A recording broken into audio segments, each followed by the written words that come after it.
Hello, hello, hello, authors.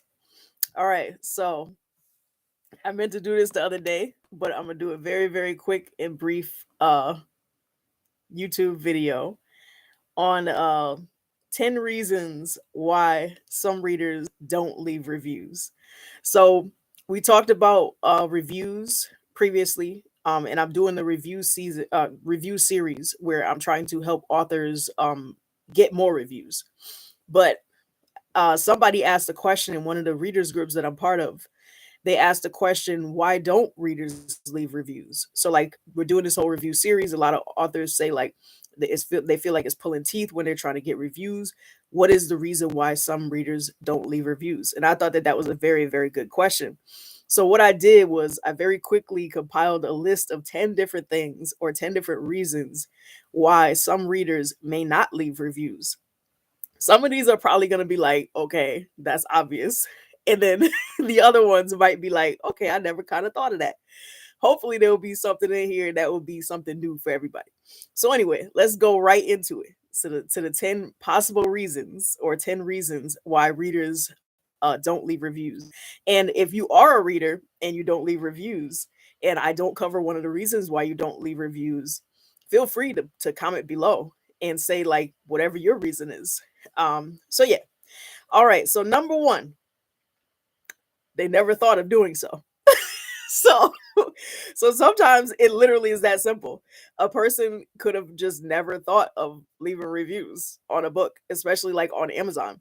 Like a lot of people when they go on Amazon, like as an author on your side, you're like, okay, I'm using Amazon to sell my books. I'm using it to sell my products. So of course I'm going to want reviews so that people will rate how they felt about it, et cetera, et cetera. But on the reader's end, they're more of a consumer. So they might not even be thinking about leaving a review. Like, for instance, when you go on Amazon and you order something, do you leave a review for every purchase that you make? I don't. Like, so I'll go on there, I'll order like a package from here, a package from there. I'll have packages delivered like once a week, or some people do it almost every day where they have packages being delivered. And sometimes people go on Amazon to buy their books just like any other package, and they don't see it in a way where they should leave a review for it. So sometimes it's just as simple as that. They just never thought of leaving a review. They just see a book as just any other package. So that's one reason. Number two, they don't feel like they have the time. So sometimes readers will be like scrolling through the reviews in order to purchase a book, like just to see like how did everybody else think about it. If I see it has a high rating or whatever, or at least it has a good enough rating and the cover's nice, whatever, I might be I might feel like I want to buy that book. But when it comes to like reading the book and then leave a review on your own, sometimes you finish the book right before you went to sleep, or right before you have to go back to work, or right when your kids is asking for something or whatever. So they may not feel like they have time to leave a review, and plus they see that the author probably has a couple reviews already, and they feel like whatever, they already got a few, or I don't really have the time to do it. So sometimes readers may not feel like they have the time. The third reason, they may feel like other reviewers already said everything they were going to say. So especially this can especially be true with books that have like 5, 10 reviews or whatever. They might feel like, okay, they covered it all. What else am I going to add to the mix? I don't want to just go in there and repeat what somebody else said. And if you are a reader who feels like this, I would encourage you to still leave that same review.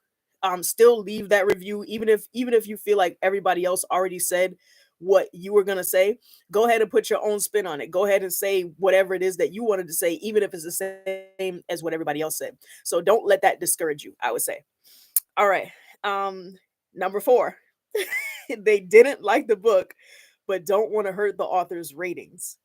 So sometimes a book can have like high ratings and it's like at a 5-star status or like 4.8 stars or something, and the reader's like, oh, I don't know how I felt about this one. I don't think it was a 5 though. So, but that being said, they don't want to be the one jerk or perceived jerk. I don't want to say jerk because if they didn't like the book, they didn't like the book.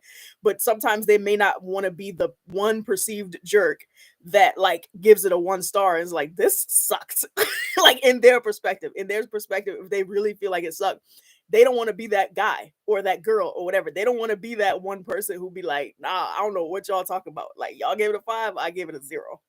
So sometimes they don't want to be that guy or that reviewer, should I say.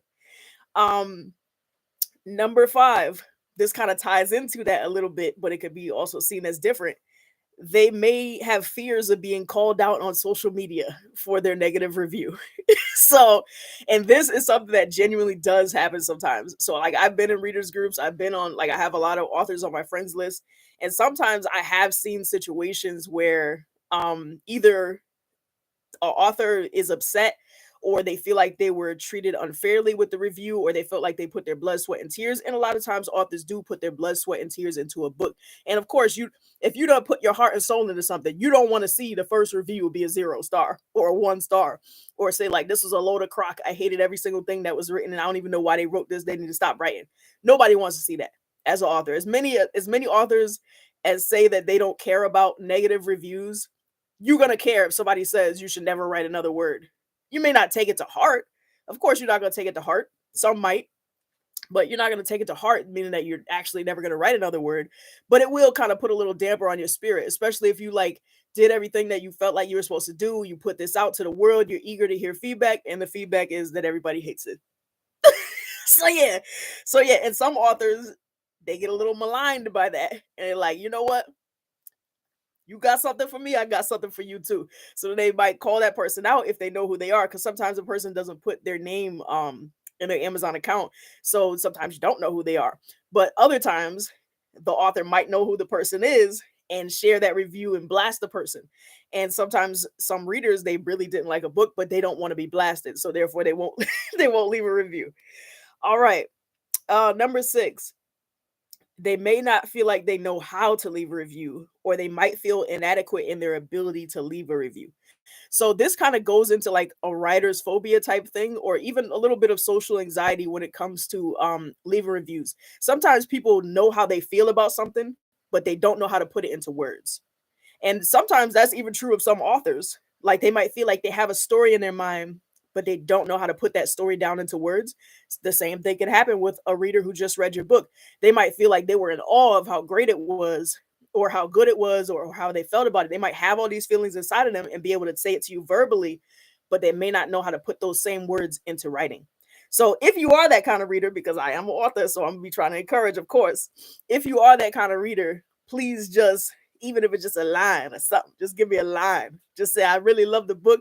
I can't put it into words, but I got you. That's all you gotta say. That's all you gotta say. We'll be happy with that. Um, let's see. What was that? Number 6? Okay, number 7. They started to leave one, but second guessed themselves. So this is like ties into the one that we just said.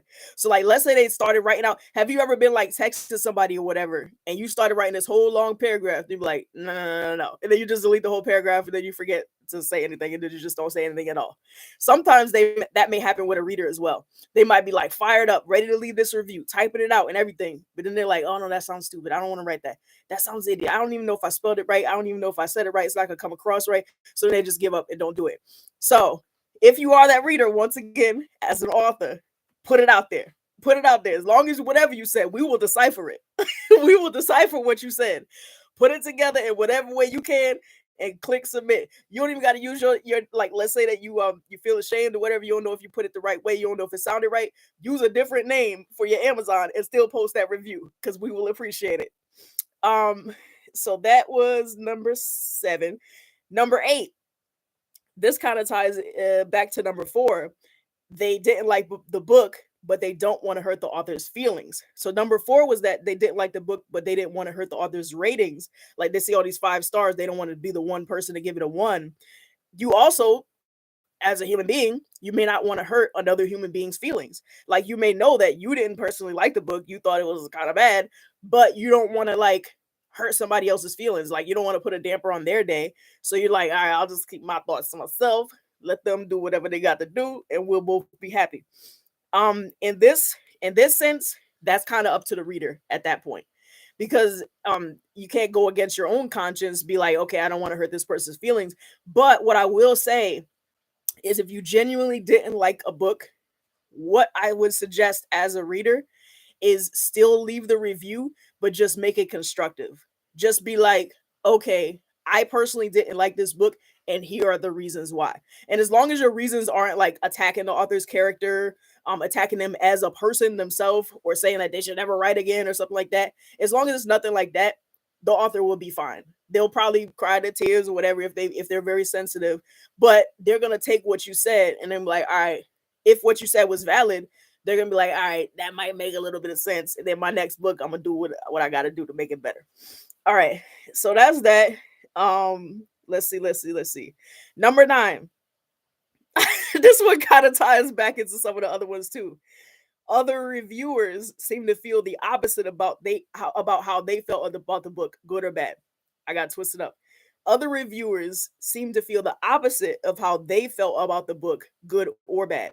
So, like, let's say that everybody else seems to love the book and they kind of hated it, or everybody else seems to hate the book and they kind of loved it. So, if everybody else seems to feel like the opposite, that social pressure is still there. So, like, there's something called in the psycho. I don't want to get psychological on you, but there's something in the psychology research, in social psychology, that talks about like conformity. So there's like a pressure when we see other people doing something and we see everybody else doing it the same way or feeling the same way about something. Sometimes we feel like we have to feel that way too, even if we don't actually feel that way. So like if everybody else loves something, we might be like, well, I don't want to be the oddball who doesn't love it, or I don't want to be the oddball who does love it when everybody else doesn't love it. So sometimes people don't want to be the oddball. Um, and then last but not least, they could be a person who just they don't care. They don't leave reviews on any product. So why would they start with books? So if you're a reader like that, I would encourage you to come out of your shell, still leave your reviews. Even if you don't leave reviews on anything, please just leave reviews on books, because a lot of times these are independent authors who are trying to earn a living. They're trying to feed their families. They're trying to like have their book get success. And if you actually did like the book, please just leave the review. All right, so that's the end of that. I only had a couple minutes, so I will talk to you guys at some point in the near future.